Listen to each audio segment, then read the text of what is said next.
Always by my very handsome co-host, John Lou Garofalo and Andrew Cooper. What's up, boys? What up? What up, dude?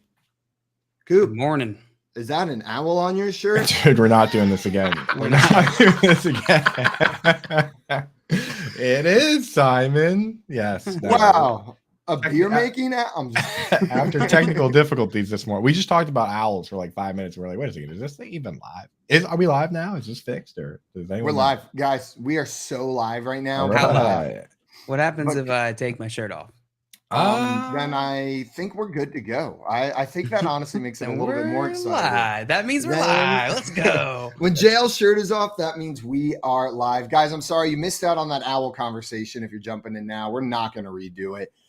We got Craig in the chat saying y'all starting late. Scared me there. Our apologies for that, but we're getting right into it. Craig, thanks for joining us this morning. I'll tell you what, dude, we started on time, man. It really shows you how long 5 minutes in, because we were talking about owls, we were talking about Drake, we had like 6 beer, topics. carpentry, right? Like we're a true crime documentary series and associated theories, and us giving our opinions on which theory we thought was the most accurate. There was time for all of that. They're not lying.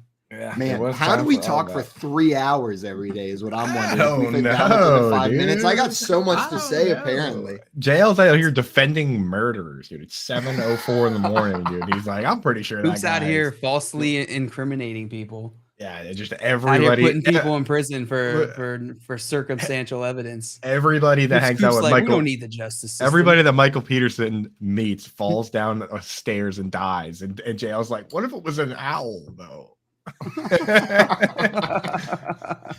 We got Tommy in the chat ready for today's show. He says, yo, is it time for the show? Indeed it is. We are here and ready to go. See, Maria in the chat said it was an owl without a doubt. No this chance, is dude. Pray to God you do not get Coop on your jury, because he's going to be like guilty immediately. Does not matter what it is. You guys got sold, dude.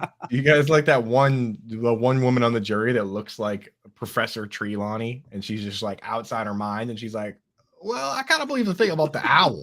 It's like, dude, no, there was no owl. Yeah. You're right. Animals don't attack humans. Yeah. You guys ever listen to the True Crime podcast series? It was like the biggest one in the world, but Serial, the one about Adnan Syed. Yeah, did you guys see that he got released recently? No, I did not see that. So he was out, after like so many years in prison. No, but I mean, come on. We're letting murderers out now, Coop? What are you doing, buddy? I actually think, what are you doing? Well, he's innocent. Oh, okay. I don't defend all murderers, just obvious ones, like Michael Peterson. Yeah, come on, JL. Adnan Syed is, I don't know. I was less convinced of his innocence. Actually, my old company did a retreat in that park where they found that poor woman's body. Because of that, or in spite of that? In spite of that? I don't think it had to do with that. Okay, it's a nice that's park. what I was asking. Like, did you guys go as like fans to like No. like we the did like crime fans that like make a spectacle out of that stuff? You guys probably don't know what this is. Like, have you guys ever heard of Outward Bounds? It's when a guy with the football steps past the line on the side. Close. That's like the one. That's the one with the cats and the dogs, and they're lost. Trust building exercise that you can go as a company. You can go and do this. It's called Outward Bounds. That's what we did. Did a bunch of like trust fall type things. That's the movie with the cats and the dogs, and they get lost, and one of them like gets stuck by the porcupine. Exactly. Where's that Homeward Bound? It's Milo and Otis. Milo. The sequel. It's the sequel. Yeah. So that sounds nice. How does that fit into the Wallace and Gromit? It doesn't. Same universe? Oh, it doesn't. Okay, I always thought those were in the same universe, but I believe in both timelines. The moon is made of cheese. Well, Coop, duh. We don't have to like bring up obvious points. We're all on the same page there, guys. Yesterday, we had some crazy stuff go down. Not just in that game, big moves in the NFL. First, let's start with the sad stuff. Let's get it out of the way. Breece Hall officially, we feared it yesterday. We talked it wasn't looking this good, but officially has torn his ACL. So his promising rookie season is over. This coming from Ian Rappaport. He also had a meniscus injury on top of that. So for the people saying maybe it's a meniscus injury, well, it was, but it was also an ACL tear. So the the glass half full people were like, well, maybe his meniscus is torn, and it turned out that the glass was just completely empty and everything is hurt. So the glass was shattered on the ground. Yeah, honestly, super sad. Super sad. He was on his way to probably a rookie of the year performance. Do you guys think there's any chance being injured after week 7 he could still win rookie of the year? Does that ever happen, like with his performance that we saw, or is it going to take dropping the ball from everybody else? Yeah, everyone would have to drop the ball, but Kenneth Walker's playing good enough that like you can't really, like, Kenneth Walker's right there. I feel like. And it wasn't like he had a good start to the season, but it wasn't like so good that they'd give it to him anyway.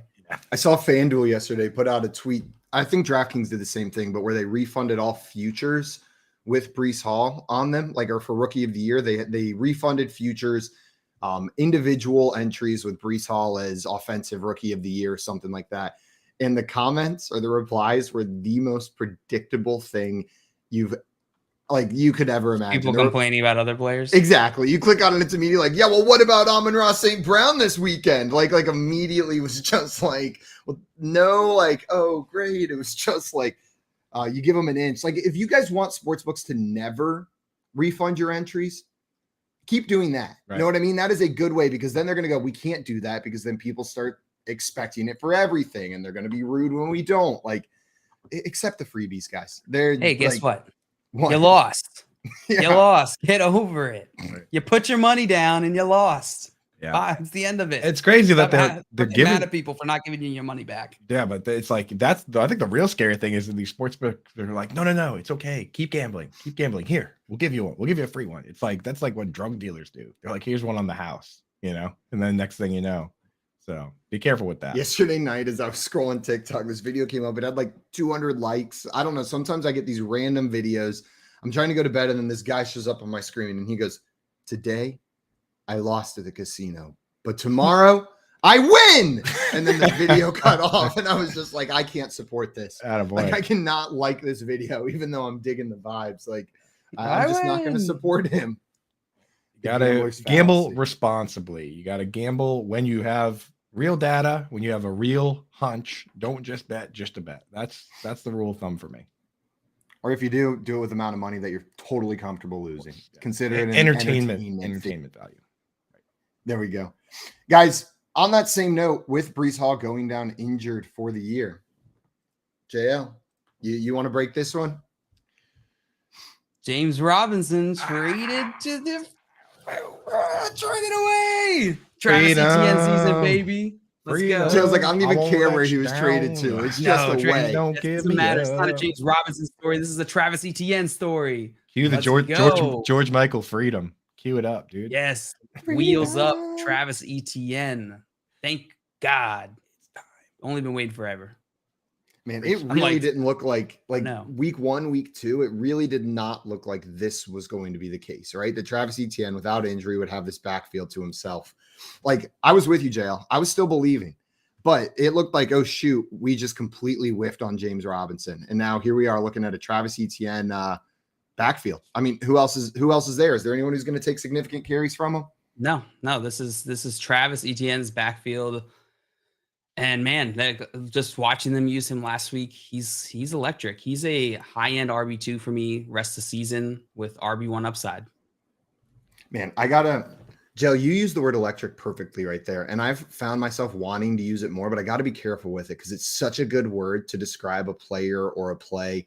And if you overuse it, it's going to lose that zing. But Travis Etienne, freaking electric. Like when he's out there on the field, it's clear that he was clearly the best running back on that team. And now he's the only running back besides Snoop Connor. As of late, I've only been using electric, like sarcastically.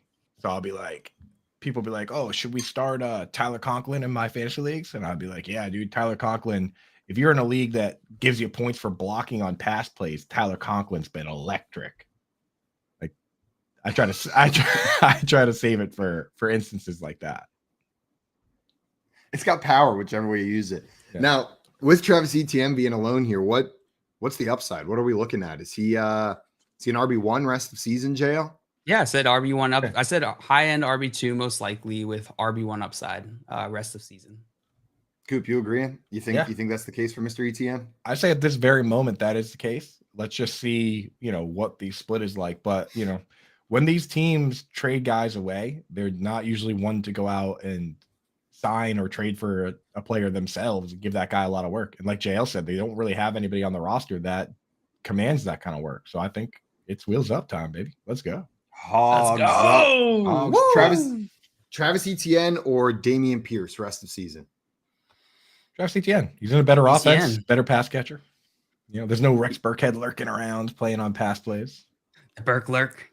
Etienne or Kenneth Walker rest of season? Ooh.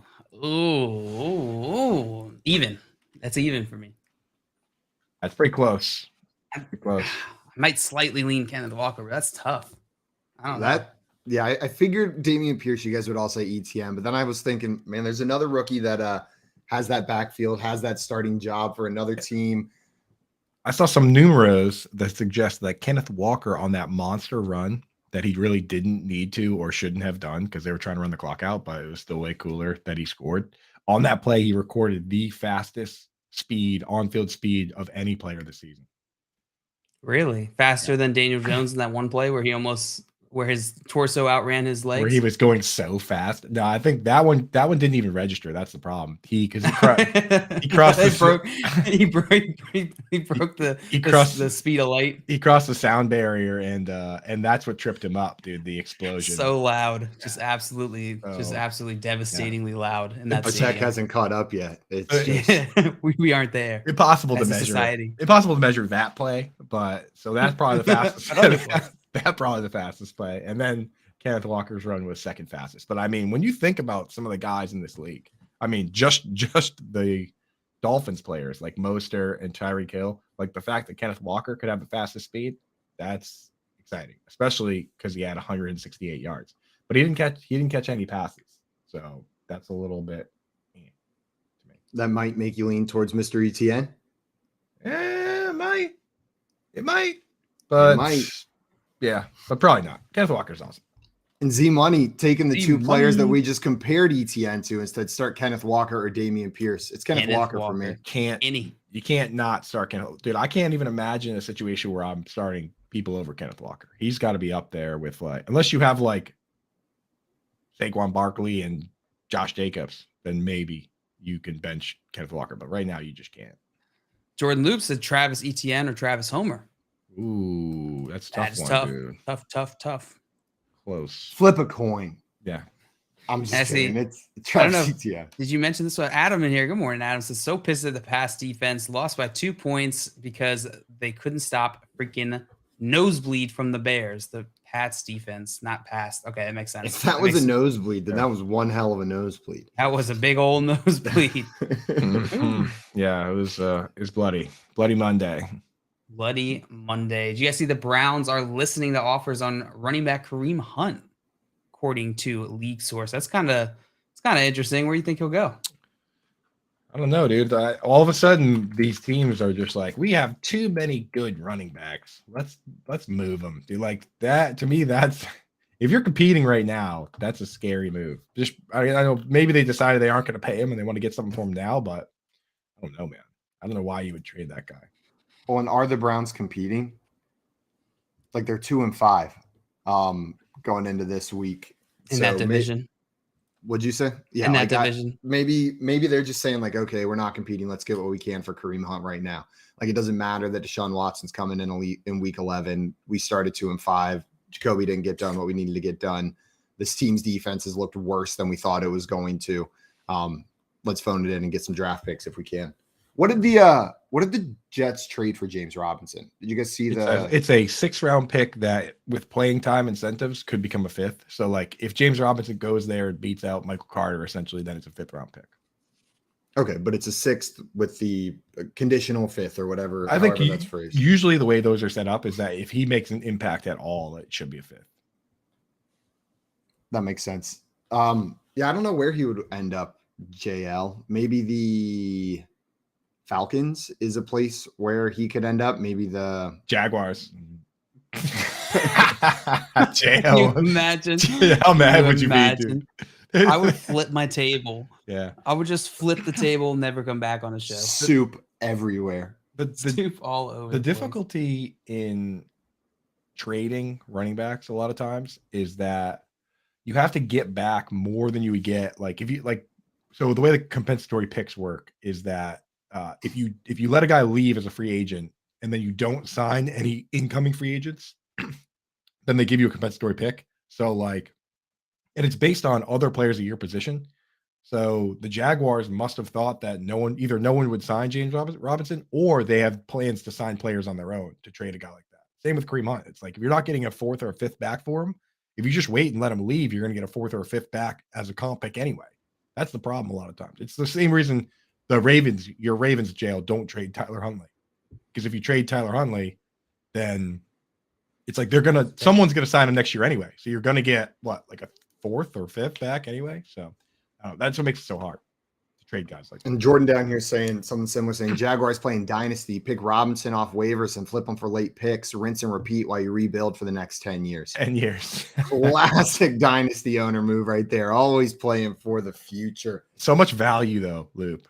Just forget winning the league. Just think of the value. Also, our boy Z Money in here saying he's 4-3 on a 4-game win streak. Let's go. Boy, is that the best feeling 4-3 in week 7. When you start 0-3 and then go on a tear, like that's about as good as you can feel at 4-3. Nice job. That's legendary stuff. I tweeted it the other day. I was like, if you're 0-6 in your fantasy league, you should be pumped, bro, because you get the chance to get all the glory. If you're 0-7, you're kind of in huge trouble. But if you're 0-6, man, you get a chance to have the most glorious comeback where you run the table, win everything, be an absolute beast. That's up there with like winning the league with most, going undefeated, legendary stuff. Winning the league with most points for and points against, legendary stuff. Coming back from 0-6 to win the league, running the table, legendary stuff. So you only get so many opportunities. Tie and fractional scoring. Getting a fractional scoring tie on a correction on an IDP half tackle to a solo tackle. That's all I need. Very legendary, cool. Especially when you were winning. Especially when you were winning. So I don't even care. You didn't even get bumped up to the tie. You got downgraded to a tie. No, he got bumped up to the tie. He got bumped up. We elevated to the tie. You guys both elevated together to make something magic happen. I like that. What'd you say, Simon? Score gone. I forget. It's 6 a.m. So you missed it live and I missed it live too. So now I have no idea what words came out of my mouth. You just talk. No lights are on upstairs. I'm just going. Until 7 a.m. Until 7 a.m. Central Time, there is about a 3-second window where I remember the words that came out of my mind last. And then they're gone. Then I have no idea what's happening. That's the worst. Like when you're in like an argument and you're really tired and like you sit there and you're like, I know I'm mad, but I can't remember why. Tired. Like I'm not sure why I'm mad, but I really know I was, but I can't remember what you said that pissed me off now. And you sit there, you're like, do I let it go or do I just worry about what I was mad about for the next 10 minutes? I just had something like that. Something similar happened the other day where I had a dream where I was like playing baseball and I got called out at the plate when I was definitely safe. And right in that moment, I woke up and I was like so mad that I got called out, but there was no one to argue with because it wasn't real. But I'm just like all pissed off. And the more I was like, I was definitely safe. Wait, you wake up your wife. Wake up. I need to fight with someone about this. 5 a.m. I was safe. I was like, here's the deal. I was on third 2 hours. it was a rip up. The game was on the line. Can you believe it? God, that's the worst when you wake up from a dream and like you're still having an emotional reaction to what happened, but it's like 3 a.m. and you're alone. And it's like, I'm not sure what to do with this right now. Like, am I supposed to just go back to sleep? What if I get transported to that world? We had some questions come in the YouTube chat. I see Ricky in here. What's up, Ricky? Ricky wants to know who are we playing at tight end this week for the Kelsey managers? Kelsey on bye this week. Coop, you got a good waiver wire bye week fill in for our boy Ricky? For Ricky, well, the first thing I would say is that if Cade Otton is available and Cameron Brate is still out, like Cade Otton once again played virtually every snap, which he did in week 5 as well. And in week 5, he caught 6 or 7 targets. This week, he caught 4 or 5, and they're playing the Ravens, who, you can, as a tight end, you can score against the Ravens. That's the Thursday game. So if you can get Cade Otton in there, Cameron Brate has he got a concussion before, and then he sprained his neck. So he's got some issues going on in this area here. So he might not be ready to go for Thursday on the short week. I would look to Cade Otton first as a guy that should be available in a lot of leagues. Other than that, I'm going to have my updated tight end rankings out today. So if you follow me on Twitter at Coop A Fiasco, I just got to hammer down some final research, but I'll have the full rankings up there for the rest of the season. But that's a guy that I'd start this week right off the bat. After Coop gets hammered, he'll have the rest of his tight end rankings, is what I believe he said right there. So make sure you're following him on Twitter. You got about an hour, I think, until Coop's absolutely hammered. Z Money in here asked us Olave or Dameon Pierce as their flex. JL, are you starting Olave or Dameon Pierce in your flex? Let me pull up their matchups real quick. I have Olave is playing against the Raiders. That's at home. Over under on that game is 47.5, so should be a decent scoring game. And Dameon Pierce gets the Titans. That's at home. That's a 40-point over under. So maybe not. Dameon Pierce for me. Tennessee Titans their defense has not been great. Definitely, I mean, not against any position, but definitely not the run. I'll go Dameon Pierce. What about you, Coop? Are you going Dameon Pierce as well? Yeah, my rule of thumb generally is if I can start a safe running back, then I go that way. Olave, he's been good, but not mega star level. So I'm going with the safe play, Dameon Pierce. I see another question in here. They wanted to know, they're trying to upgrade their wide receiver options. So it looks like maybe trying to trade away a running back, but the running backs are Christian McCaffrey, Raheem Mostert, James Conner, Jamal Williams, and Henderson Jr. in an ESPN league. What up, John? John Doe. What's up, John? If that is your real name. John, I'm going to be honest. The one running back here that I think is going to have some trade value is the one I don't want to be trading away if I'm you. Christian James McCaffrey. Conner. Oh. Christian McCaffrey. I'm not sure you're going to be able to really upgrade at wide receiver, trading away James Conner, Jamal Williams, or Henderson. Maybe Jamal Williams. Depends how managers in your league feel about the DeAndre Swift injury, about his role whenever he comes back. But Jamal Williams, if you're going to move one of these guys, I guess would be the guy for me. But I'm not sure how much he'll get in return. I'm not sure it'll be worth Henderson? it. Here, my quick thoughts on this group are that you're not going to get full value for James Conner because he's been hurt, and you're also probably not going to get full value for Darrell Henderson because people aren't really factoring in that Cam Akers is just MIA. For whatever reason, people won't trade for Darrell Henderson. Right. I learned this firsthand in Dynasty. If they didn't have a bye week this week and everyone saw him being the starting running back with no Cam Akers, then they probably his value would be higher. But right now it's not as high as it should be. Coming out of the bye, this is Darrell Henderson's schedule: San Francisco, Tampa Bay, Arizona. Oh, that's tough. So maybe do trade Darrell Henderson. But I think Raheem Mostert's probably the guy that's easiest to trade of that group. He just played on Sunday Night Football. He looked good.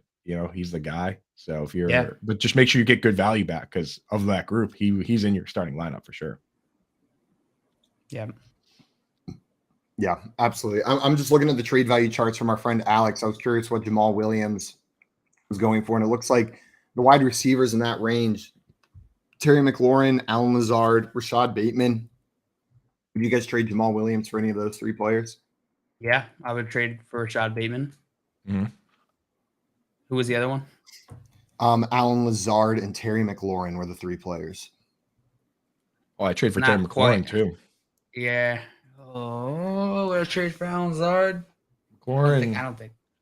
McLaurin, Heineke likes McLaurin a lot. We talked about it yesterday where, so we now have if you count yesterday's game, we now have an 18-game sample size of him being the starting quarterback, and he has thrown 131 targets to Terry McLaurin, which is, over 7 targets a game, which puts him on a pace of 120 to 130 targets in a full season, which is exactly what you want from a wide receiver in this world, in this economy.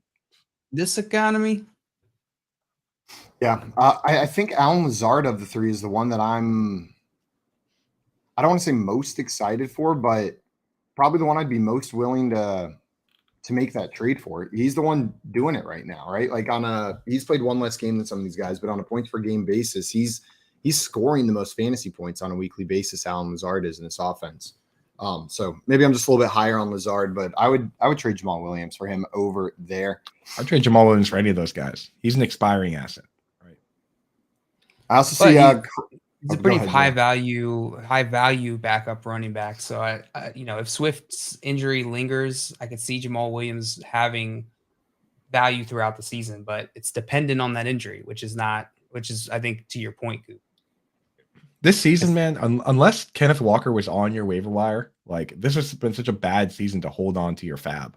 Like even when I thought like, oh, okay, maybe we get Michael Carter as an awesome ad, they trade for James Robinson. Like there hasn't really, besides Kenneth Walker, if he was there hasn't really been like that one player to just drop 100 on, you know? Yeah. I'm trying to think. Because that's rarely a wide receiver, right? But we've seen some wide receivers that have been worth picking up, but not one that you drop all your fab on. Right. Running back wise, right? It's Kenneth Walker. Right. I'm trying to think of the other big ad. Past years, there have been wide receivers like that, like Justin Jefferson. You know, when he broke out as a rookie, he wasn't owned in every league, right? Heath Tails, you think I meant this year? No, someone just sent me a screenshot of me on YouTube on the Bettor Sports Network, and the thumbnail is me making this face. Do that again, Jail, one more time. Yeah. All right. Oh, that was hot. Now I'm going back to screenshot this one too. So we'll have two of them. Perfect. That looks like like you put a little bit too much hot sauce on your nachos last night and you're sitting on the toilet this morning. There was like a strain to it, but also a pain. Like a pain that was separate from the strain. I'm gonna tweet it out. It was absolutely hot, Jay. I see. Get that out there. I see Greg in the chat saying, Simon, I see a Bailey Zappi is the cover photo on the FYF YouTube here. You should do a parody of Pharrell's Happy, but make it Zappy. Ooh, make it Zappy. And make it snappy as well, because I'm Zappy. I hate that song so much. Throw the ball like you're in a big room without a roof. It's an arena. There you go, Craig. Nailed it for you. That would have been much better like before this week, where things aren't very happy zappy in Patriots. They were happy zappy for a couple plays there. They were happy zappy for half a quarter. They were freaking out. Happy zappy. Tommy wants to know, is hot sauce on your nachos slang for something? Yeah, if you have to ask, you'll never know, Tommy. You'll never know. You'll find out in time eventually over there. We had some more questions come in here. We'll want to know who's the better waiver wire pickup, Gus or Foreman. So Gus Edwards or Deonta Foreman? Deonta Foreman is the better waiver wire pickup this week. Gus Edwards, we don't know if he's going to be the main guy there in Baltimore. He'll likely get worked in, but there'll be a rotation with Kenyon Drake. Deonta Foreman, it's got Chuba Hubbard, but Chuba Hubbard was injured last week. I think Chuba Hubbard will play still, but Deonta Foreman is looking to be the main guy. Yep. The end goal is to win your league. So like JL said, you don't want to be racking up guys that down the stretch, weeks 15, 16, 17 might be splitting with another guy coming back. You know, your time to start building a championship team. Yeah. And Dobbins is coming back 4 weeks, presumably. Right. They put him on IR, but yeah. So did you guys see Matt Ryan's getting benched? Sam Ellinger is going to be the starting quarterback for the Indianapolis Colts. Woo! The Matt Ryan era is over in Indianapolis for the time being. Was this an Irsay move? Was this Jim Irsay? That's what I'm saying, dude. Honestly, man, Jim Irsay doesn't do it for me. That guy's kind of he's a big weirdo, dude. He's a bag of wrinkles. Talk about dudes that have like, we were talking about the staircase thing earlier. Like this is a guy who had like a ex-girlfriend of his like die in one of his apartments mysteriously, and he's gotten DUIs with like a bunch of pills. Like I just don't. He rubs me the wrong way, this guy, and the way he operates this team is, I feel, the reason that they're not more successful. Honestly, there's a lot.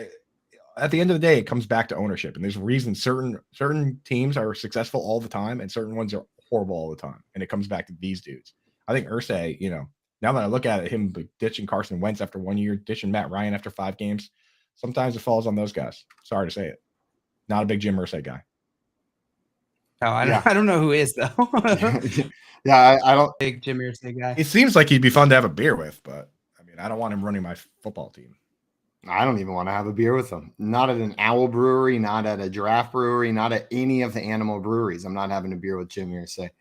Now, JL, probably, right? This is a team that isn't necessarily doing so well, and this might get people excited, like something to just rejuvenate the fan base, throwing in the rookie. But I'm not expecting good results from Mr. Sam Ehlinger. Are either of you guys optimistic that this is an upgrade for the options there? No.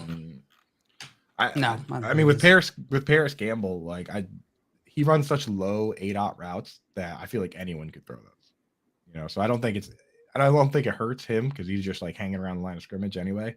It probably hurts anybody running real routes though. So Michael Pittman, Alec Pierce, baby. Boo, man. That's sad that Michael Pittman's going to be I agree with you though. I do think it's a downgrade. Yeah. Rough. Maybe this kid's just a stud though. You never know. Yeah, I mean, I didn't expect the 2-0 start from Mr. Zappi, a rookie quarterback coming in, but we see it all the time where maybe we get some hot starts and then things come crashing back down a little bit. I also saw yesterday that the Rams offered to trade Cam Akers to the Panthers for Christian McCaffrey. Their final offer was a 2nd and 3rd in the 2023 draft, a 4th and 5th in the 2024 draft, and Cam Akers. The Panthers took the 49ers offer instead. So they were offering a 2nd and a 3rd, a 4th and a 5th in the following year's draft, and then Cam Akers for Christian McCaffrey. You guys surprised they went the 49ers route instead, or no, not at all? Cam Akers doesn't move the needle. I think it probably just depends on what they got. So they were offered a 3rd and a 4th. And yeah, I just don't think it was enough. Who was trying to get Cam Akers? The Rams. So they offered a 2nd and 3rd from this year's draft. Okay. And then a 4th and a 5th in the following draft. So 4 picks, 2, 3, 4, 5, 2 this upcoming year, 2 later ones the following year, plus Cam Akers. To get McCaffrey? Pretty substantial offer. Yeah, to get McCaffrey. Yeah. And I heard the Bills just offered a 2nd, and then when they didn't take that, they said whatever. So, yeah, team's just not offering enough, not valuing the guy high enough. I think the Bills should. I said it multiple times before. The Bills should have gone all in, gave up a first. Like, just win now, man. Your franchise lost 4 Super Bowls in a row. You can't trade for the best running back. How often can you just trade for the best running back in the league? Not very often. Mid-season, how often can you trade for the best player at any position at any given time? You know what I mean? Like, go do that. The Cardinals traded for Chandler Jones and he had like 18 sacks. You know what I mean? Like, sometimes it works out when you just trade for the best player available. Usually, Bill O'Brien has to be running the franchise, right?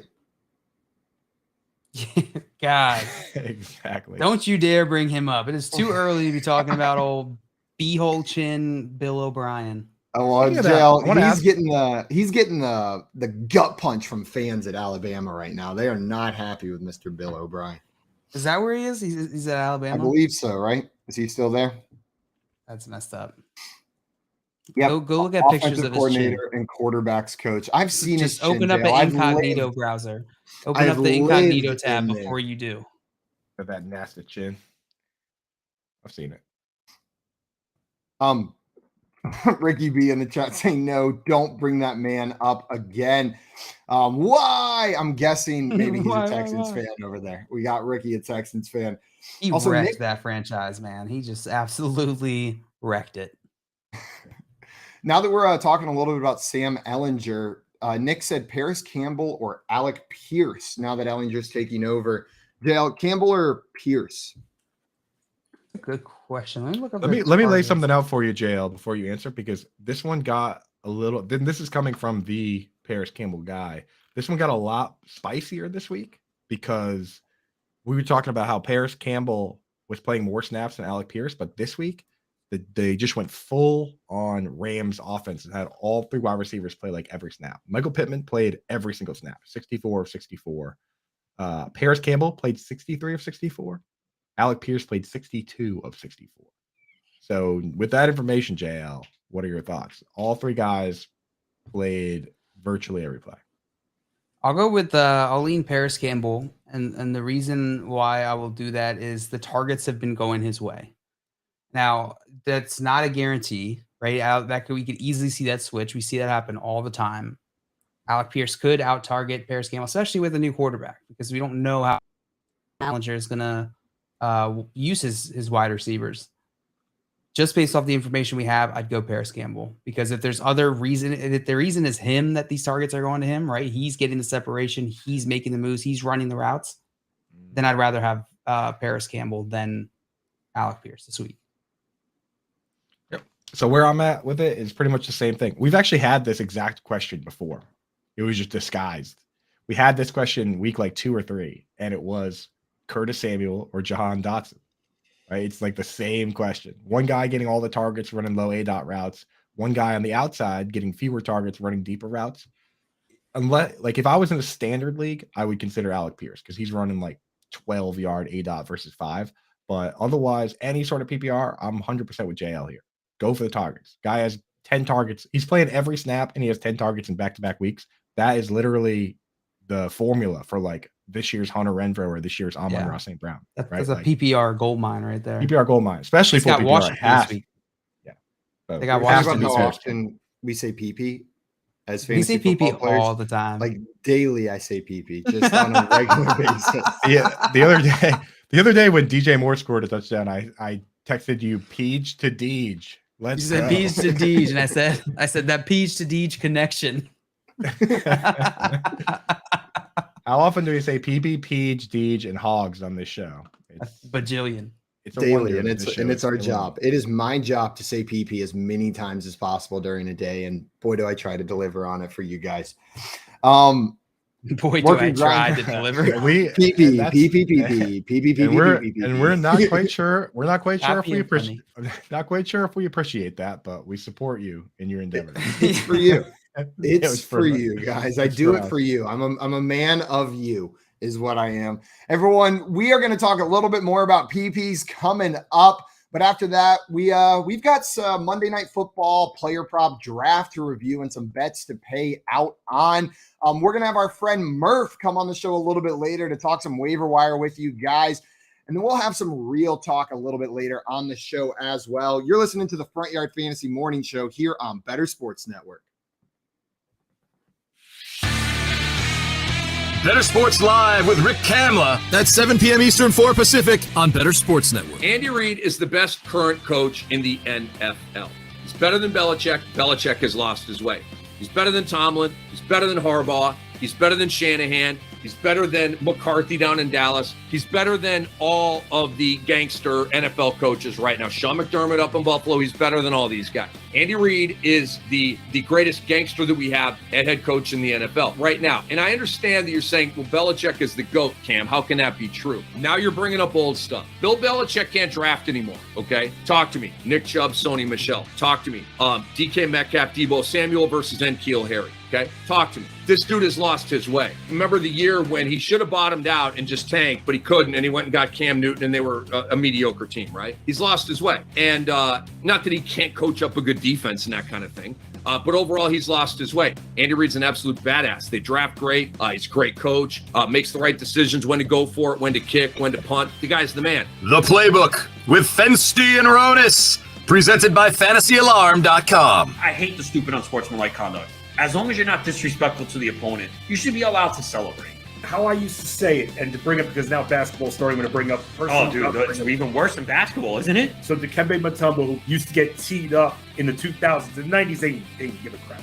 2000s, though, when they tightened up the rules, they used to tee him up more when he did the Dikembe finger wag. But they wouldn't tee him up if he did it to the crowd instead of looking at like Eton Thomas. Like one time I remember, and doing it right to him, or when his back was turned, doing it right to him. If he did it to the crowd, they would never call it.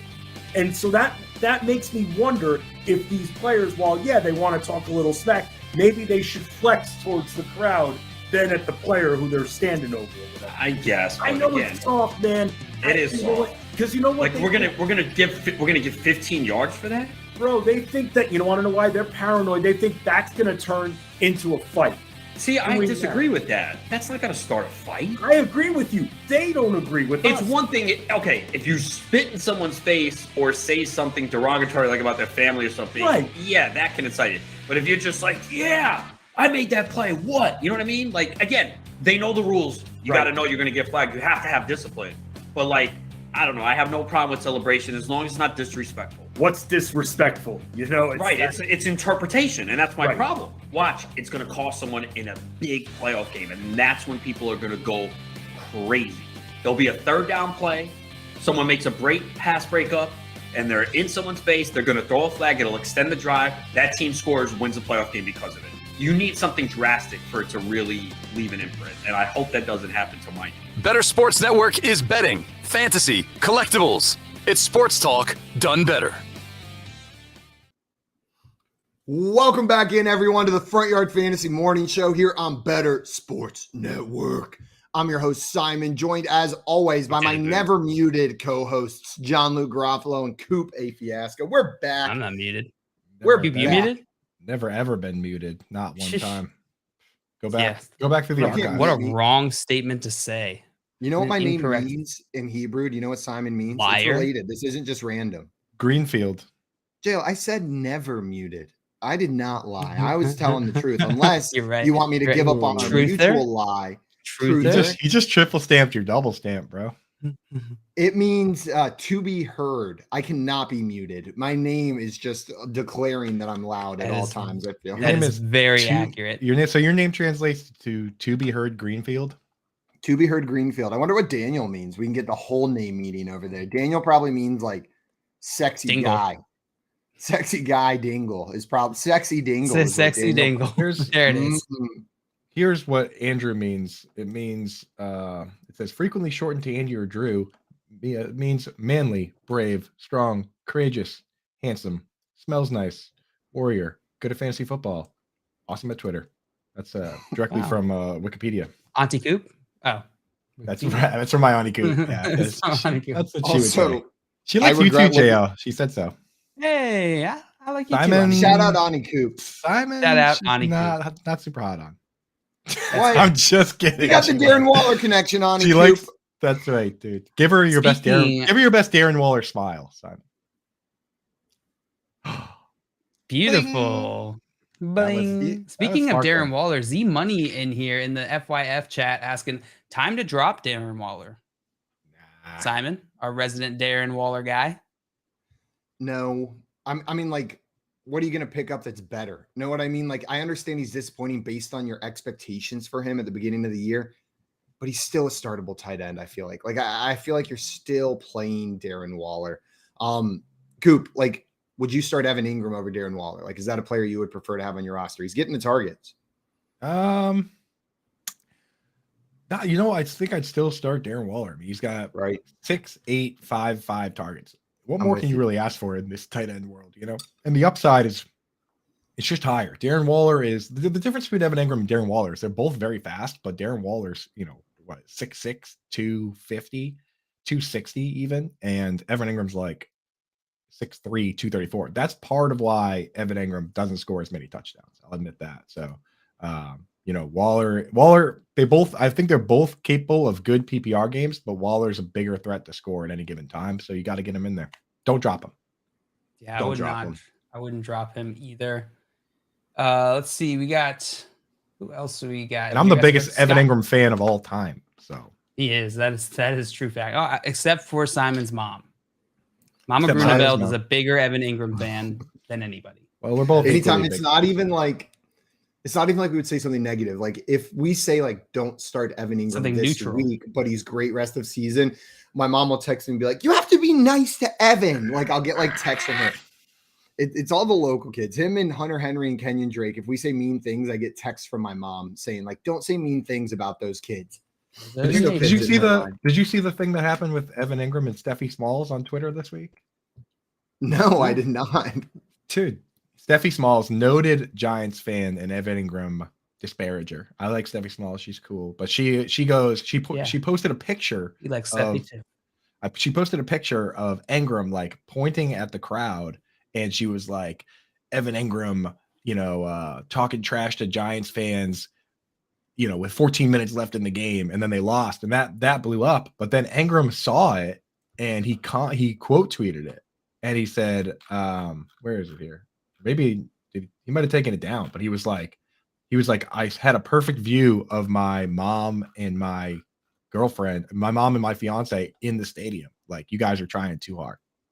So basically, he was like waving at his mom and his fiance, and somebody saw the picture and they were like, "Here's Ingram talking trash," like yeah, here it is.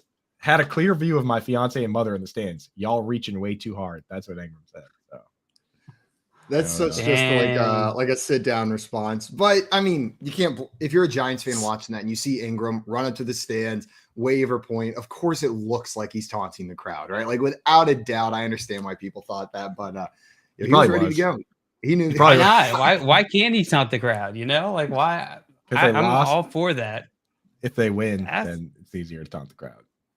Well, why not? Just go for it. So said, I saw Colts fans complaining about having 5 years of QB issues, and I wanted to throw something. You had Peyton and Luck for nearly 20 years. Shut up.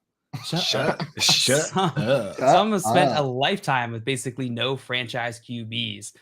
Honestly, I fully agree with Scott Fish here. And I was thinking that last night when I was watching and all those Patriots fans were chanting for Zappy. I was just like, man, like y'all are so weak. Like, you don't even know the absolute despair of not having any quarterback. Dude, Scott, you guys had Brett Favre, man. Playoff run. Brett Favre. When Mac Jones threw that pick and like afterwards they cut to him, it was the most cartoonish, dejected head drop I've ever seen in my I was excited for Zappy. Like before the game started, I was like, we want Zappy. And then I saw the crowd turning and I saw Mac's face and I was like, yo, I can't cheer for this anymore. Like this is too sad. Like Mac's just shoulders dropped, head dropped, and like he knew what was about to happen. He was fully aware. And then can you imagine you're sitting on the sideline and all of a sudden an entire stadium starts chanting and cheering because you got benched. Like a whole team of rabid fans. I wish I could give credit. I saw a tweet last night. I got to find it because I'm going to give credit to the guy. It was so funny. It was like, imagine you sprain your ankle. Some kid starts 2 games and then an entire region of the country hates you. Like some kid plays pretty well for 2 games and now the entire Northeast hates your guts. Like that's what happened. Dude sprained his ankle and now they're anti-Mac Jones. That's foosball, baby. Unfortunately, I mean, the good news for Mac Jones is even if this was his last game ever, he's a multimillionaire. So that's always nice. That's nice. But yeah, it is a high pressure situation. I mean, dude, Melvin Gordon's former team that he played for like 6 years put a clown emoji over his face on the Jumbotron this week. Like sports are ruthless, brother. Brutal. It's part of the game. We had some more questions in here coming in. John Doe said, Hurts is my QB1. Now that he is over his bye week, should I drop TB12 or keep him as a backup on the bench? JL, are you dropping TB12 if you've got Jalen Hurts as your main quarterback? He's past his bye. Yeah. Absolutely I am. Why keep him? Jalen Hurts is an every week start, right? There's no way you guys are benching Jalen Hurts, right? No. Right. It would need to be a deep league where like a bunch of teams roster 2 quarterbacks. If you're like one of the only people with 2 quarterbacks, then drop them. It's just the thing with these mobile quarterbacks. You have to remember that Jalen Hurts got hurt last year. Every mobile quarterback last year got hurt except Josh Allen, realistically, like they all did. So just keep that in mind that does happen sometimes. But so if it's a deep league where everyone's got 2, sure, keep them. Otherwise, drop them. Yeah, no, I mean, and Tom Brady isn't in that same category of quarterback that we thought he was at the beginning of the year.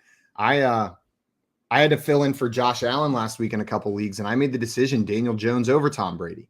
Like that's the category that we're looking at. He hasn't looked great. This offense looks dysfunctional. He's behind an offensive line that can't protect him. I'm not like excited about Tom Brady. I still believe he can turn it around, but I wouldn't feel too bad about dropping him to the waiver wire right now. Daniel Jones, man, that was a good play. He was like QB like 2 this week, right? 2 or 3. He had 100 yards rushing. Yeah. Got a little bit lucky, but he I mean, you're kind of good at this, dude. You should have like a show. Maybe. Except all the things that I'm bad at. You should check out my 1-11 team. 1-13 team. You know what was brutal this week? Speaking of being bad at this, I'm in a dynasty league where I was 0-6. It's not a great team. I'm going to be honest. Like it's a full rebuild. We're blowing it up. We're starting over. But this week, my team showed up. Absolutely showed up. Second highest scoring team in the league. And I played the first highest scoring team in the league, Mr. J-Wall, and a loss. And it had to be J-Wall. It had to be someone I knew. And he won't shut up about it. That was my 1 week of the season, and I'm not even going to get it. Yeah. J-Wall's the best dude, but he definitely is like the kind of dude that would just like pull your pants down in front of everybody. Oh, 100%. That's his style. Scott Fish in the chat saying, fun fact, Brady's pressure rate this year is lower than the last 2 years. So Scott Fish decides Brady's already down. We're kicking him while he's down. Scott Fish decides to preemptively jump in the chat and eliminate any and all excuses before they're even made on Brady's behalf. Ruthless. But hey, absolutely. What are you gonna Joe, do we have some more questions in here? Yeah, Tyson in here asking Zappy or Jones next week. What do you think, Coop? I mean, there's a famous saying when it comes to quarterbacks, which had me concerned from the start, is that if you have two quarterbacks, you have none. And I'm a little bit worried that neither of these guys are particularly good. I thought you were going to go with the other popular saying, tossy, tossy, throw. Huck it, chuck it, foosball. That's a good one too. I would, in my opinion, this entire time has been that Mac Jones should not have come back. But the thing is, Mac Jones started the game off running 3 rushes for 24 yards just to show everybody that ankle seems to be fine. So personally, I think you got to go with Mac Jones, man. Just roll out the starter, give him more time, give him more, just let him, if he struggles over a bigger sample size of like 3 more games, then you make that shift. But like switching the quarterbacks every single game, that never ever works. When does that ever work, dude? It doesn't. Maybe it's not like maybe he shouldn't have run for 24 yards to start the game. That way he could have used his ankle as an excuse. Like, I wasn't quite good yet. Like, literally like maybe that dude shouldn't have taken off because like you just eliminated the excuse. Like you could have been like, I tried to rush back. It was a little bit too early. Ankle was really bothering me, affecting my throw. But I was like, dude, we just saw you take off. That was the best run I've ever seen you have in your career, just about. Like out there, like, what? Since when are you a mobile quarterback? And yeah, the old wide. That's the wide receiver move, right? Like you drop the ball and then you're like, my leg. It's the leg. Yeah, but then you go to the sideline for one play and you're like, oh, wait a second, I got the wind knocked out of me. Good. Yeah. Classic move. Yeah, that's what he should have done. I see Dustin in the chat. Good morning. And I'll see Albert. Good morning, Albert. What up, Albert? What up, Dustin? You are here. Boys. Fun hanging out with you this morning. Good morning.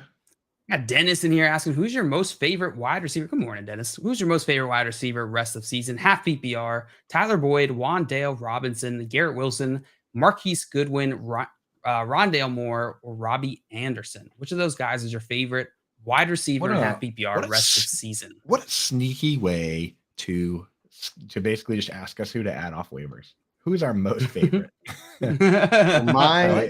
My most favorite is going to be the one guy here who's the number one on his team, or can be the number one on his team, and that's Wandale Robinson. I like, if you're looking upside as well, I feel like he's the play. I'll go Robinson here. He looks like he's going to be the Giants wide receiver 1 rest of the year. Why can't Garrett Wilson be the wide receiver 1 for the Jets? You're right, Jets. But I like this Giants offense a little bit better the past couple of weeks for the receiving options, so that leans it towards Wandale Robinson. That's the big, true. I'll go Wandale Robinson. Also, Garrett Wilson is very interesting. He's probably the next one on this list that I'm intrigued by. Yeah. So to put in perspective, with the reason I was adding Wandale Robinson last week. I wasn't starting him this week. He only played 15 snaps last week. This week he played 53 of 76. So not quite leading that team in snaps. That was Marcus Johnson, but he's ramping up, baby. So Wandale Robinson's season is here. I think I have Robinson first and then Garrett Wilson second. Don't add Marquise Goodwin. Nick in here, Nick Peroni asking, you think I could get Travis Kelce for Lockett, Everett, and Darrell Henderson? His owner has DK. Travis Kelce for Lockett, Everett, and Darrell Henderson. If you can do that, then do it immediately. Tyler Lockett is definitely some sort of banged up a little bit. He bounced back this week. He's ready to go. He's pretty solid, but Gerald Everett is a fully expiring asset, in my opinion. Like, he's got a bye week this week, which immediately takes a little value from him. And then Keenan Allen is already back and will be fully ramped up by the time the bye's over. Like, I'm not, if I need to add a tight end, I'm just dropping Gerald Everett, to be honest. So if you could do that trade, do it right now. Yeah, I would make that trade. I don't know if it's going to get the job done, but that's one of the ones where it's like 3 players who kind of add up to the value, but this doesn't quite feel great if you're on the side getting the package here. So if you're on the Travis Kelce side, go for it. And you never want to be on the side that doesn't feel great getting the package. We got our good friend joining the show right now, guys, coming up to help you guys answer some fantasy football questions and talk waiver wire. We got our boy Murph joining the show. Man, from across the pond. Love this dude. I can't wait for Murph to get on here. Now he can grade Coop's English accent. This is Hey, Murph, hey, our buddy. What's happening? I had to put the hat on for JL because it's Thursday. I love the hat coming up. So I thought, I can't have it be sole representing Ravens. Yeah. There's a hat club going on here. I don't know where yours is, JL. You got to put one on, surely. I know. I need one. Here we go. Get in the hat club, dude. Get in the game. It's Tuesday. Tuesday's hat club. Tuesday hat club. I like it. Hat club. Go, dude. Let's go. For everyone watching, for those of you that do not know Murph, get with the program. Murph is the man. But you can find Murph on Twitter at Murph_NFL. He's a correspondent over at the 5 Yard Rush and the creator of the Warrior Bowl. Murph, this is exciting for me to have you on. I love hanging out with you, and hopefully you can help us out with some of this waiver wire stuff. It's confusing this week. Absolutely. Be a pleasure. I'm looking forward to this. It's it's a busy week, and especially I was saying on my show last night at 5 Yard Rush that the next 2 weeks for me, if you're at 4 wins or below, this is like moving day, Saturday at golf majors. Like, this is the point where your whole season flips these next 2 weeks. And if you get it right on the waiver wire and you pick up 2 Ws, you're right in the playoff mix. Get it wrong, you might as well pack it up and go home for another season. Yeah, his make or break time. I don't know why. I got like goosebumps when you said that. I was like, it's crunch time. Like, I got hyped up, Murph, when you said that. The accent that tends to do it, but yeah, we'll go with it. Made me think about like the handful of teams I have where we're just packing it up. We're just we're on to next season. So whenever we're talking about those players that could help you like secure your season, win rest of year, I think the big names this week are probably the 2 running backs over there on the Jets. If James Robinson is still sitting out there on the waivers, Michael Carter, James Robinson. That news broke yesterday. How are you feeling about that situation? Is either one worth rostering, worth starting, or is this just messy now? I'm a bit gutted if you had been stashing Michael Carter and then all of a sudden you see the Breece Hall injury. And of course, it's a terrible injury. You don't want to sit here and celebrate injuries, right? But you're sitting there thinking like, okay, now I've got this bona fide potential league winner just to come into my roster now and take over. And then straight away they ship a 6th round pick to go and get James Robinson. And I don't think for me, James Robinson's an immediate threat. I think in the next few weeks, I'd feel pretty good about Carter. So if if in that 4-win territory and I've got Michael Carter, I'd feel all right to get some wins now using him. I worry about long term. So I think it's going to take a bit of time. We saw it with Christian McCaffrey this week. Granted, a bit of a less time. I think it's going to take a bit of time for James Robinson to get going, but I do think he does eat into this share probably a week, 2 weeks in. So I think this week you feel pretty good about Carter. So, and I think if you're Robinson owner, I mean, you're probably feeling pretty rough because you've seen his usage completely tank this week. And then now he's gone to a situation where you think, not a great offense. I mean, like, as much as Jacksonville isn't an elite offense, at least they move the ball quite frequently. And you've got Trevor Lawrence, and you got some hope that those situations can get better, competent coaching, etc. And on the Jets, do I feel really good about Zach Wilson taking my team down and getting in the end zone a lot? I just don't. I don't feel good about it. Like, I just think if you're James Robinson owner, I think I'll try and sell him now on this news and try and sell great hope. This season has I'm just imagining how many 0 RB teams out there drafted Darrell Henderson, James Robinson, and after week 1 and 2 or week 1, they were like, we did it! 0 RB is the truth. And then just a swift kick to the nuts as these guys lose their starting jobs. Just like George Bush out on that battleship with the mission accomplished sign. Right? And then the war goes on for another 10 years. The reference. I think it's super. I think I wrote a piece up on 5 Yard Rush this week about the decline of elite running back performance, and we looked at the peak of it being 2018, 2019, and that let's go get our running backs. You've got to draft running backs early and often. yeah, it's not panning out now, is it? The last 3 years have been rough. And people, and listen, I put myself here. I'm going to own this L massively. I used all the excuses under the sun. Oh, it's COVID. You can't really take that as a one-off. Oh, okay. Well, last year there was unprecedented injuries. Like, it's never going to sustain at that level. Now, who in the first round are you feeling really good that you drafted? Austin Eckler. Yeah.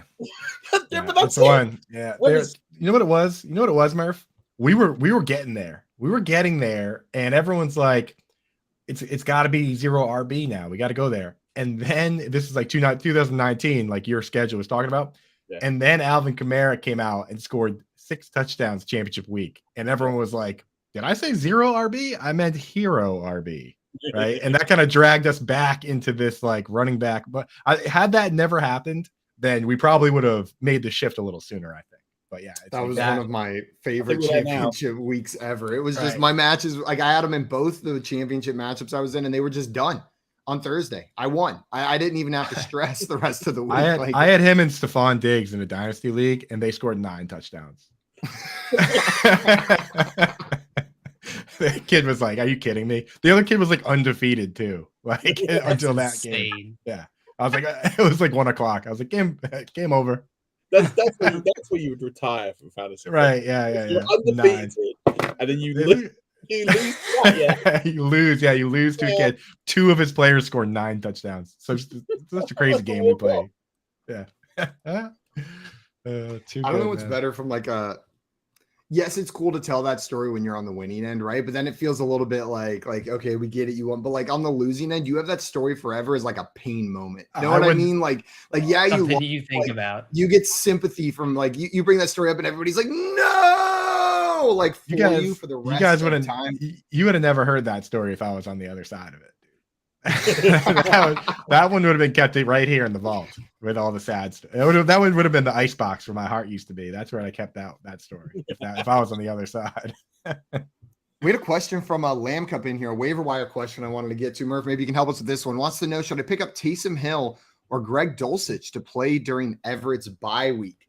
Would you be playing Taysom Hill or Mr. Dulcich in that tight end spot to fill in for the bye? So I'm sitting there and there's always context to every question, right? So I'm going to give a flip-flop answer like I'm a qualified politician, which given the rate the UK is going through prime ministers at the moment, I'm probably up in about 20 months' time to be PM. So I'm getting practice now. If I'm winning, if I'm projected to win my matchup and I look strong, I'm playing Dulcich, right? Because I don't want to take a complete donut at the position that Taysom Hill's going to potentially give you.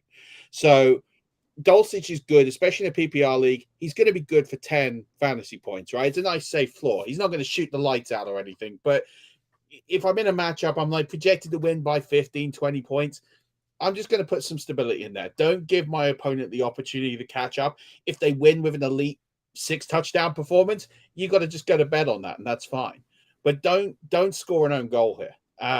If you're on the other side of that and you're losing by 15, 20 points, then I'm taking Taysom Hill because Taysom Hill can have that ridiculous 3 touchdown game where he could throw one, catch one, and run one in, and then all of a sudden you're taking 25 points at the position. But it is literally feast or famine with Taysom Hill. So that there's context to the question because, like for me, in a matchup where I feel pretty good and I'm gonna feel good about it, I'm taking Dulcich. But yeah, if I'm chasing points, I'm Taysom Hill all the way because I just think you've got to shoot for the moon at that point. Murph, 100% on board with that. And think about boxing, right? Like if you're winning this boxing match, there's no reason to try and throw haymakers and leave yourself open to like the knockout, right? Like, but if you're back against the rope, blood in your eyes, you're the one that's got to throw the haymakers. So that's where I'm throwing Taysom Hill in and anybody else crazy that I can just to try and make something happen. So I'm fully on board with that. If you can play it safe, play it safe. If you got to go crazy, then go crazy and start bringing Taysom Hill, dude. Oh my God. I know, bro. Unless you're done. If you're proven the chaos anyway, just like for fun. You're not going to win me, so just bring the chaos. Have fun. He's proven me wrong every goddamn step of the way, though. It's like at first I was like, don't start him. And then he scores a touchdown, and I'm like, well, he's just a random rushing touchdown guy. Then he comes out and throws a touchdown and scores 3. And then I say, well, you know, I can't compare him to the other tight ends because he only has 1 target on the season. What does he do? He comes out, catches a touchdown. Like, it's like this guy's sole goal in life is to make me wrong every step of the way, dude. Drives me insane, bro. I I'm love it. with you. There's two things I'm done commenting on. Start sit questions for Taysom Hill and are the Giants good? Because I'm just consistently wrong every single week. Like every week I'm incorrect on those two things. Like even whenever I say like, yeah, plug Taysom Hill in, then he goes out and he's got like 3 carries for 27 yards and 1 completed pass for 11. And then you're like, huh, I guess like this is the Taysom. Then you're looking at yourself like, why did I start the player who's only playing 8 snaps? Like what on earth did I think whenever I made that decision? And then you bench him, and then you're right, Coop. Next week he's just going to do it again. He's out there. And he's like, I tell you, the Giants are 3-point underdogs again, bro. With Vegas, there's definitely some like guy that like number cruncher out in Vegas. They got him on the top of a casino, just holding him by his tie, and they're like, one more time. If you were wrong about the Giants, one more time, holding him by his tie. Live camera over to that guy. It's like, even I swear, the dude's like, I swear, the Giants are frauds. They're frauds. They're not dude. good. Yeah, like the famous last got words. No one dude. to throw to. Yeah, that guy's gonna end up in the bottom of Lake Mead with cement shoes on, bro. Because these Giants, dude, they are not losing, bro. They don't lose, dude.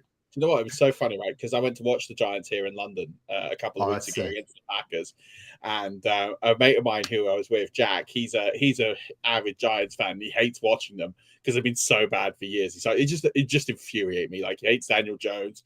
He struggles to watch him. I was like, don't worry, you'll be good today. You're going to be trailing at halftime, but it will all work out. You'll be fine. And then we were surrounded by so many Packers fans at halftime. They're all so giddy. And I was like, I don't know what you're giddy about. You're going to lose this game. And they're like, no, the Giants, they're not going to lose. This is great base. Aaron Rodgers. And I was like, listen, we'll talk in like an hour and a half. And I'm telling you now, the Green Bay Packers, if you like, you were so comfortably in control of this game and you've let the Giants back in, no team in the NFL is better at fourth quarter adjustments than Brian Double and the New York Giants. Like if you just give them a sniff in the fourth quarter, they're going to take it. You know, this is sniff. They're like the Homer Simpson of boxing. They're just going to take all the punches, and then when you're tired out, they're just going to push you over. That is the New York Giants. I can't think of a better like right after that game. You should have gone to those dudes and been like, you know, go on Amazon, search 5-yard rush. You can get all the rest of my if you want any more of my information, because I mean you just donk on those guys. They were from spending £60 on those stupid cheesehead tats. What context for you? That's like $70. Well, hey, dude, the thing is, it gets more expensive over there because it's imported cheese. Yeah, exactly. How many? I can only comprehend prices in terms of Doritos Locos Tacos. Approximately how many Doritos Locos Tacos is that? I don't know what that is because we're not. That's fixed. Okay, there's this thing, right? It's called an ocean. It's between us in countries, and not all things like what you've just mentioned. Sounds cool. Like I'll give it a go. Don't think we'll like let's put it this way. Like the only decent burrito you can get is one that you make at home with an instant burrito kit, Old El Paso. That's literally like as far as. Didn't you used to live here? Yeah, I did. And we're getting Taco Bell now. You're like, yeah, I know what Doritos Los Tacos. So now he knows. I'm speaking for my countrymen. Well, actually, I don't know what Doritos Los Tacos is. I'm assuming it's something to do with Mexico. It's a taco, and the shell is made of Doritos. The shell is just a Dorito, is what. I've never had one either. I had no idea what it was. That sounds pretty American. And I live on this side of the water. I mean, yeah, it does. It sounds like classic. Right, I'm going to definitely come over there and enjoy one. You've got to remember that when I lived in America, I lived in Orlando. It's not a real place. Like it's not. I'm so sad that was your experience with America. That's really unfortunate. You live in literal cartoon land, dude. Yeah. I had great fun. I mean, imagine living just down the road from a place called Celebration, where literally it was designed by Disney, so there'd be no crime. I mean, like it was cool. I had a great time. But yeah, I wouldn't say like. Luckily, I drove across the US and I did most of the states in a back of a Bronco for 4 months. Like that was fun. That's fun, man. But yeah. So I have done real America, but yeah, living mostly in a fake place. Absolutely. We had another question in here I wanted to hit on. Joey had another tight end waiver wire question for us. Another Everett bye week question. Said Jawan Johnson or Harrison Bryant for Everett's bye week. And for Harrison Bryant, just for everyone listening, David Njoku is out for the next, I believe they said 2 to 5 weeks with an ankle injury. So Harrison Bryant could see an increased workload. Murph, which one of these guys would you be adding, Juwan Johnson or Harrison Bryant? Yeah, I think again, you're kind of in this situation of where are you in your matchup. But no, I think Juwan Johnson, just because he's done it, right? He's done it. He's coming off a big week. There might be a change at quarterback. That might change the situation slightly, but come on, do you really want to trust Jacoby Brissett throwing your tight end? And like at the end of the day, I just don't, as much as I think that schedule opens up a bit, I think actually the biggest beneficiary of David Njoku going down is going to be Donovan Peoples-Jones. And that's what we saw on Sunday. When he went down, it was Donovan Peoples-Jones who got increased workload and is in the borderline flex conversation this week. I like Harrison Bryant, really liked him when he came out, thought he got a great ability, great catch radius. He's a big body tight end, might be good for a touchdown or bust play. But yeah, give me Juwan Johnson. He's been there and done it this season. I will say the quarterback change might actually be better for Juwan Johnson. It was Andy Dalton was the one that was thrown to Adam Trautman. Adam Trautman's out with a foot injury anyway, but first 2 games of the season, 5 targets and 7 targets for Juwan Johnson. And he's also, this is a converted wide receiver who plays over 75% of his snaps at wide receiver anyway. So yeah, give me Juwan. Give me the upside of a guy that he's running his 8 eyes. Like the last I checked, I didn't check it out this week. The last I checked, it was like 12. Right. So we're talking real big boy routes here. So I'm with you on that. Juwan Johnson for me. Might as well go big if you're going to be going with these like off-brand guys. Yeah. Whenever you said like there's a quarterback change, for some reason my mind immediately went to, wait, they're going to start Dobbs? I was like, the Browns are starting Joshua Dobbs. When did I miss that news? Like I know Jacoby Brissett hasn't been great, but that seems like a bit of an overreaction. Like what's he going to do? Make you 2-6 with a different quarterback instead of 2-5 with the same guy you've been rolling with? So I'm glad I got on the same page here. I would have thought they would have gone Kellen Mond for that. Yeah, I think they could have gone Kellen Mond as well. I forgot they signed Kellen Mond over there on the Browns. Yeah, maybe we get some Mond action in there as well. We've got some more questions in here. Z Money said, I've got Kenneth Walker, Pierce, Mixon, and Singletary. Am I set for the rest of the season, or should he be looking at the waiver wire? Kenneth Walker, Damian Pierce, Joe Mixon, and Devin Singletary. JL, you like this core of running backs?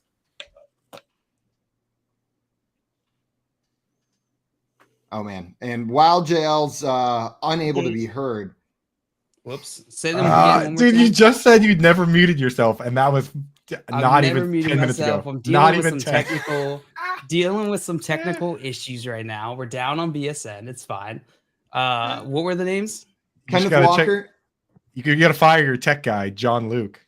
Yeah, JL, get John Luke out of here. Go get a new tech guy. Maybe John L. Just can't handle that keep mute changing button. The abbreviations. John, JL's tech guy, John Luke, is in charge of one all button. The time now. He's in charge of one button, and he can't handle it. I'm gonna leave my mic unmuted now, and you guys are gonna hear all the farts. So, JL, did you ever? If it bothers you, take it up with Coop. I think you need to listen to the inspirational and motivational song about Joe, who works at the Button Factory. I know that song, and I wish not to hear it at this moment. I do think you need to go check that one out. Just to kind of like get in the swing. Listen to Joe's story. It's actually incredible how many buttons he's able to push. Maria sings me Joe's story all the time. The running backs, JL, were Kenneth Walker, Damian Pierce, Joe Mixon, and Devin Singletary. You feeling good about that squad, or are you looking to upgrade? It's a solid squad. Yeah, it's a solid squad. I'm with Coop. Yeah, who are you upgrading to? I'm with you, JL. Solid squad. Murph, anything you'd be looking to change about this squad? Or are you happy with it? I'm going to be really controversial here, and I'm going to go out on a limb, right? I'm going to trade Joe Mixon. Joe Mixon. I'll tell you why. I really don't. If I'm sitting there with that squad, right? Joe Mixon has been sort of getting by with touchdowns. The usage hasn't been good. He's been saving it with touchdowns. That's not sustainable. It's not a sustainable model for the rest of the season. It's just so many things about Mixon right now you've got to be really careful of. And if we're getting ahead of things, he just has not been running the football as well as he has. I mean, like, he's breaking at the moment 0.9 yards after contact. Like, that's terrible. Like, it's legitimately these are the names who have got better yards after contact than him. CJ Ham, Rex Burkhead, who's like 100. even Eno Benjamin, Boston Scott, who's never been known for shiftiness, Matt Breeder. I mean, these are all with better yards after contact numbers than Joe Mixon. That's one thing. Let's look at his playoff schedule, fantasy playoffs, because with that roster, you're thinking playoffs, right? You're thinking about it. In the fantasy playoffs, Joe Mixon has the Buccaneers, the Patriots, and the Bills. You tell me, maybe adding Tennessee in there, worst run defenses that you can play against. Yeah, like that's rough, man. Like, while you're getting a player who is not putting up great production numbers, is hiding it with touchdowns, you can trade him on name value. He's still in the RB1 conversations at the very low end of it. If you can get yourself a decent replacement level running back, maybe one who's already had a bye, or maybe one's about to have a bye, and you can get it through quickly, and then an additional wide receiver threat. Like, I'm loving that right now. I think if you can get yourself a 2-for-1 deal, you could take a step. Like someone like Miles Sanders, for example. If you can get Joe Mixon for Miles Sanders and a wide receiver, you got to do that trade right now. Because with what your squad and what you've got at running back, you're going to be much better off with that, and you'll have more balance. Because I take it, if you've got all those players, you're probably pretty weak at wide receiver. When your yards per contact is 0.9, is the stat even still called yards per contact? It's more like almost yard per contact that he's running for, dude. That is rough, dude. That's rough. So bad. I mean, he's lucky that his yards before contact is 2.4. Otherwise, he would legit have under 3 yards a carry. Like he's just over that threshold now at 3.3 yards per 3.3 yards per carry. I mean, that's bad. Do you think there's a world now, or is it too late where you could turn Joe Mixon into Josh Jacobs? Trade Joe Mixon, get Josh Jacobs. Too late. Windows passed. It's gone. Yeah. I think that's the player I'm looking at. But I think you can trade Joe Mixon for Miles Sanders, and I'd be snapping with something else. If you can get Miles Sanders with, I don't know, Tyler Lockett, maybe DK Metcalf, and you're sitting there on the injury for a couple of weeks, I'd probably do that. I'd probably sit there and go through it, because also you've got Miles Sanders' buy out the way.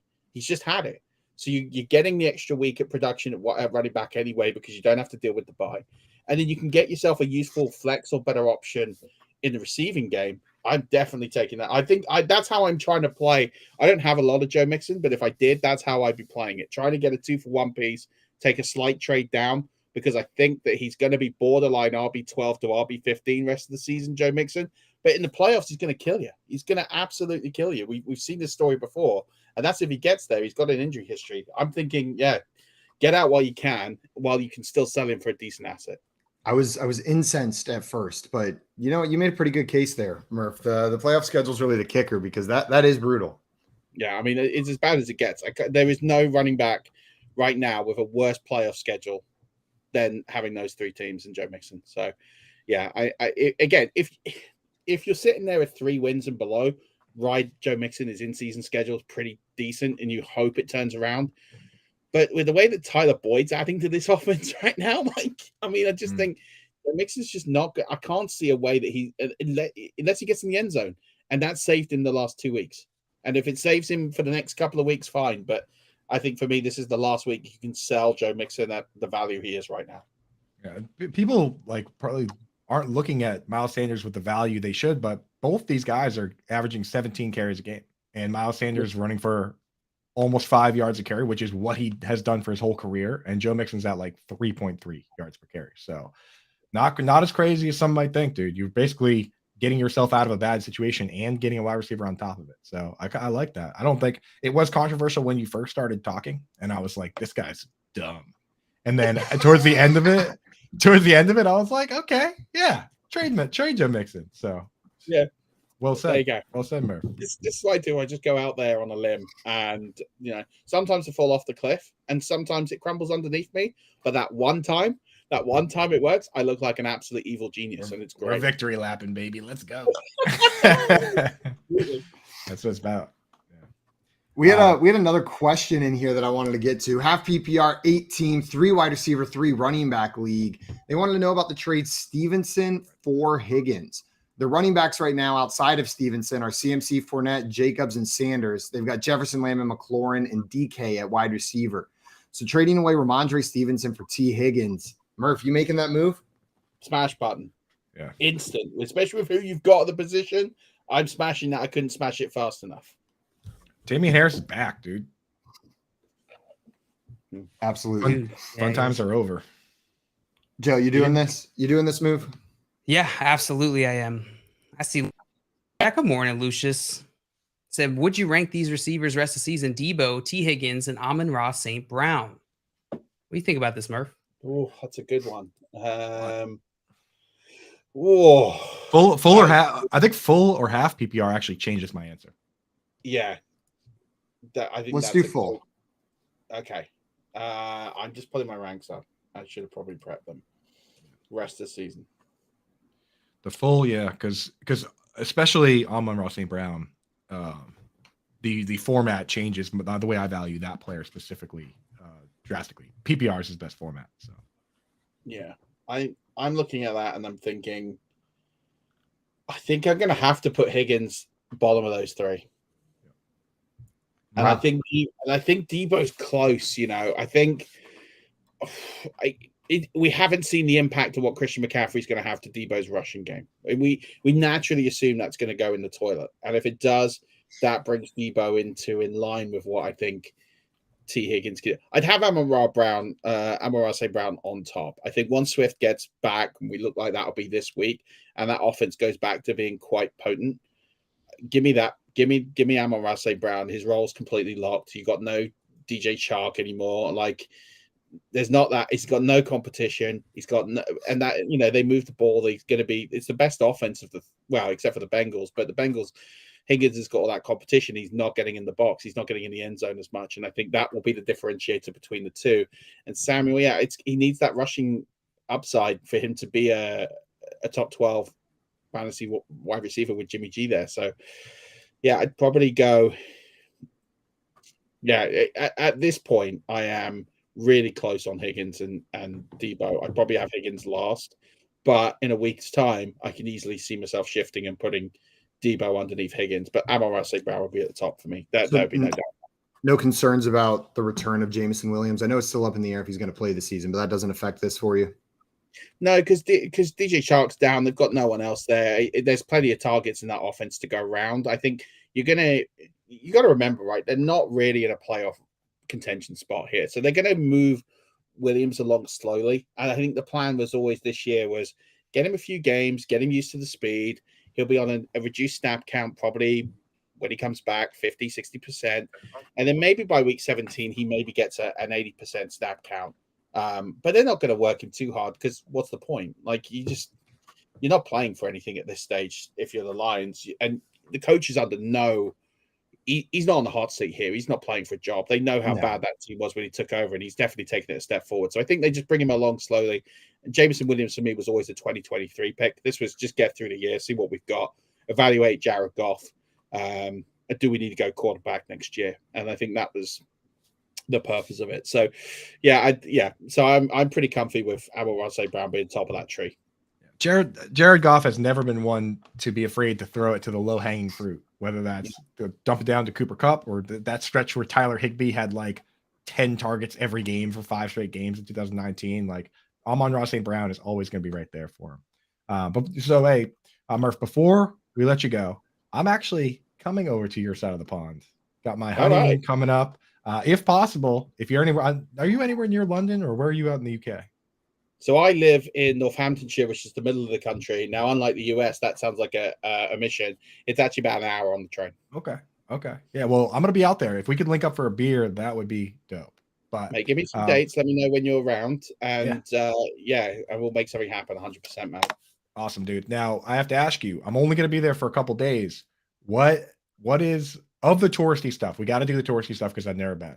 What's must do, and what can I kind of skip if I have to? Like, so obviously I got to take a glimpse at the old Big Ben clock and all that. But like, so what do I, in your opinion, what do I got to do? And if you have anything like that's like kind of under the radar that you think is a must do, what do you got? What do you got for me? The good thing about London, right? It looks like on TV this absolutely massive city. In truth, you can pretty much do everything in a day. In terms of sites you want to see.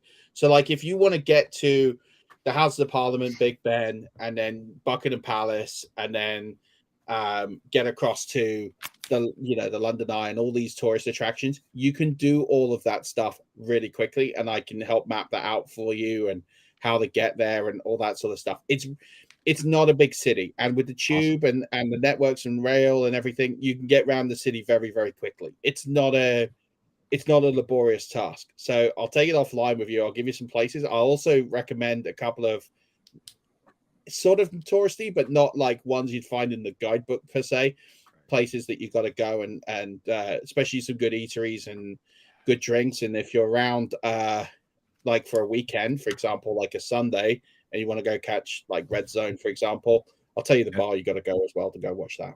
Let's go. That's exactly what I was hoping for. That's why we brought you on, really. All that other waiver stuff was just this. That was the important question. I was just trying to trapdoor you.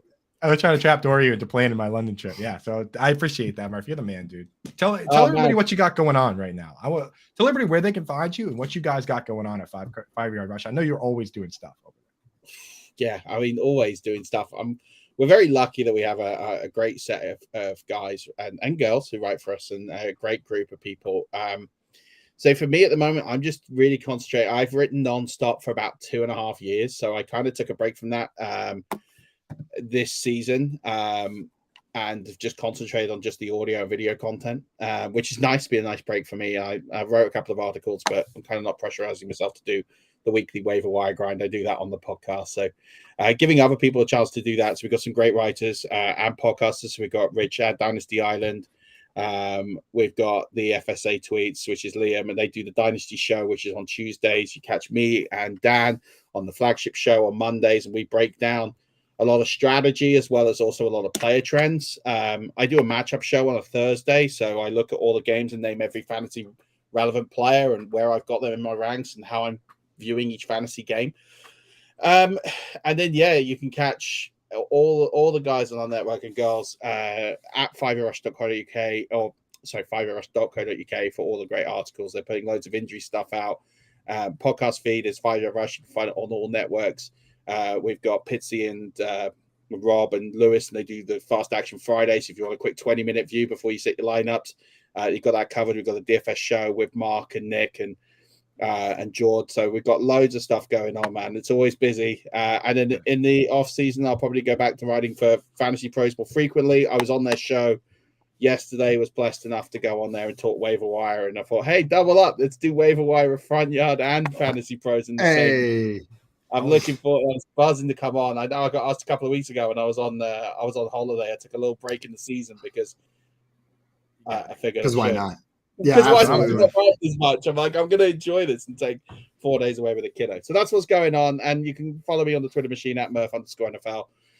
DMs are open. Drop me a message. I am pretty crap with start-sit questions. I just tend to forward you to my rankings. But if you want to talk the kind of Joe Mixon strategy stuff, that's the stuff I love. If you want to talk about how your roster can get better, send me your roster. I'll give you some ideas.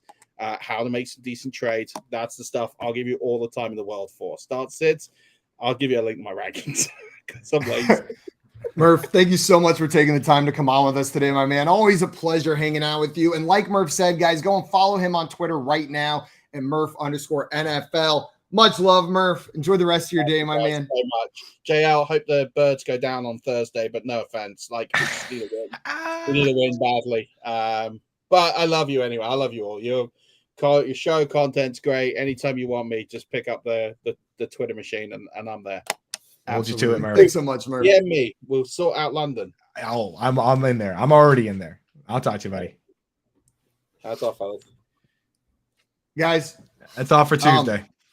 That's all for Tuesday. Just kidding. Guys, we are having some technical difficulties, so I just want to let everyone know we are about to drop. The show's going to continue, but if you're watching on YouTube, you may have to refresh and click on a new video on our YouTube page on Front Yard Fantasy. There's going to be a new video for you to click on. So we are about to drop from this one, but we are going to get it back up and running very shortly. So keep on the lookout for that video, and we will be back in a moment.